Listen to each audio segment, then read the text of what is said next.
নমস্কার। আজকে আলোচনা করব ছায়াগ্রহ নিয়ে।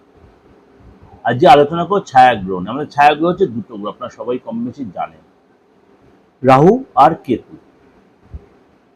রাহু এই মুহূর্তে বসে আছে আপনার কুম্ভ রাশি। রাহু এই মুহূর্তে বসে আছে আপনার কুম্ভ রাশিতে, এবং রাহুর চেঞ্জ হবে নভেম্বরে, রাশি চেঞ্জ হবে। আমরা জানি ছায়াগ্রহ রাহু এবং কেতু সবসময় রেট্রোগেট ভাবে তার গতি পরিবর্তন করে, অর্থাৎ কুম্ভ থেকে মকরে যাবে, সেটা নভেম্বর মাসে।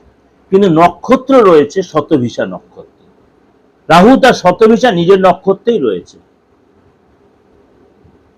রাহু তার শতভিষা মানে নিজের নক্ষত্রে রয়েছে, অর্থাৎ দ্বিতীয় চরণে রয়েছে। দ্বিতীয় চরণে সেখান থেকে রাহু চেঞ্জ হবে কবে? 31শে মে।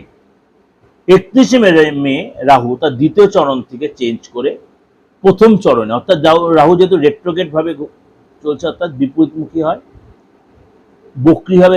রেট্রোগেট মানে হচ্ছে বক্রী অবস্থা। সুতরাং তার প্রথম চরণে রাহু প্রবেশ করবে এবং দীর্ঘ 64 দিন, কম বেশি 2 মাস, দীর্ঘ 64 দিন রাহু এই শতভিষা নক্ষত্রের প্রথম চরণেই কিন্তু থাকবে।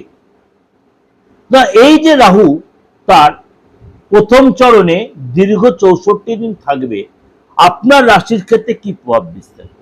আমি তো সবসময় একটা কথা বলে দিয়েছি, যখন কোনো গ্রহ তার রাশি বা নক্ষত্র বা যাই চেঞ্জ করুক, 12 রাশির ক্ষেত্রে পজিটিভ বা নেগেটিভ তার ক্ষেত্রে এফেক্ট হয়। তাই রাহু এই যে তার প্রথম চরণে প্রবেশ করবে 31 মে, অর্থাৎ 31 মে, সেটা আপনার ক্ষেত্রে কি এফেক্ট হবে, কি এফেক্ট হবে চলুন তো একটু আলোচনা করে নি। কন্যা রাশি। কন্যা রাশি রাহুর এই শতভিষা নক্ষত্রের চরণ চেঞ্জ হওয়ায় আপনার কিন্তু বা গোচরে আপনার জন্য যথেষ্ট লাভ দেওয়া হবে। এই সময় কিন্তু আপনি ব্যবসায় লাভ পাবেন, আর্থিক পরিস্থিতি আগের চেয়ে বেটার হবে। পরিবারের যে অশান্তি বা ঝামেলা বা একটা ইগো প্রবলেম ছিল, সেগুলো অশান্তি দূর হবে। আটকে থাকা কাজ সম্পূর্ণ হবে। মানসিক অশান্তি দূর হবে।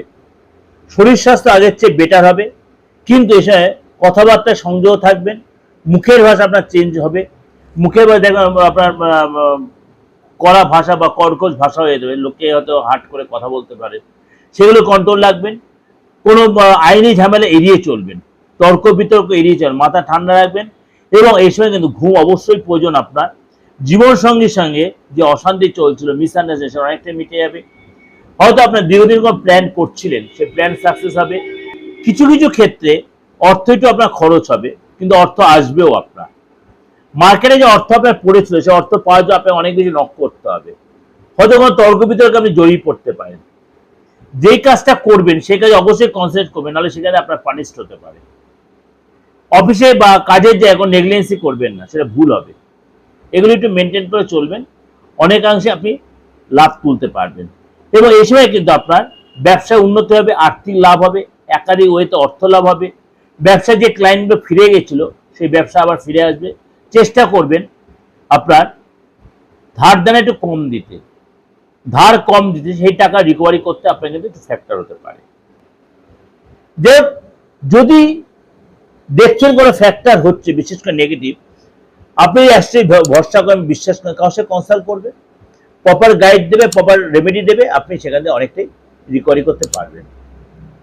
আর আমার সাথে দেখা করতে হলে আমার আদি এবং অপরিবর্তিত যে ফোন নাম্বার দুটো, 8910733325, 9433960106 ফোন করে আপনি দেশে বিদেশে যেখানেই থাকুক আপনি যোগাযোগ করে নিতে পারবেন।